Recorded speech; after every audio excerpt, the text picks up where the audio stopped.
So friends, in our previous tutorial we created one class by name singly linked list. So this class demonstrated how we can implement a singly linked list in Java. We also created one display method which actually printed the singly linked list on the console. And in the main method we also created few nodes, what we actually saw in the slide. So if I run the code now,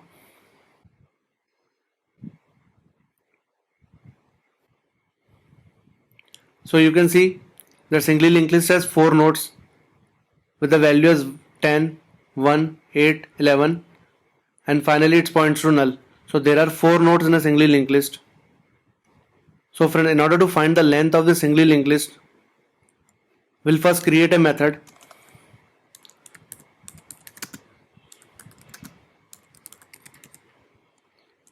and we'll give it a name as length.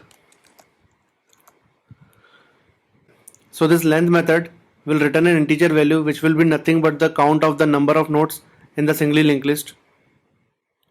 So in the first step what we'll do, we'll provide a if condition and here we'll check that if head is equal to null, then we'll simply return 0, because in a singly linked list if head is pointing to null, then we can come to know that the singly linked list is empty.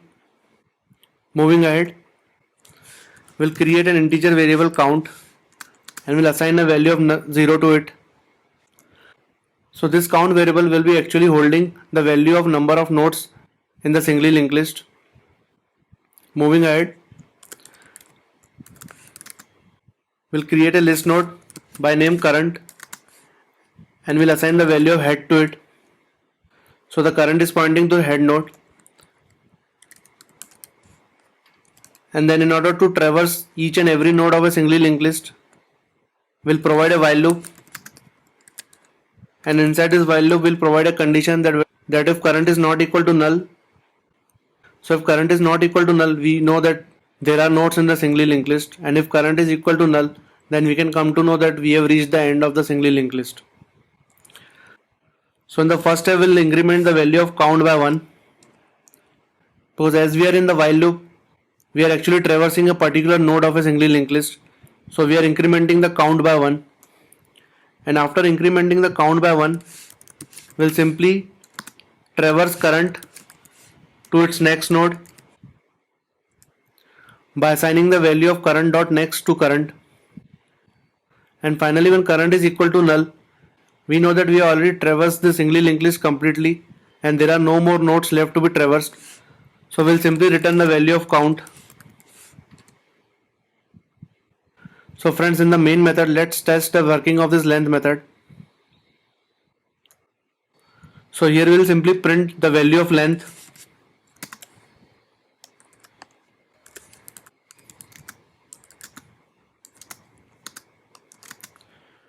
We'll call the length method. And if I run the code,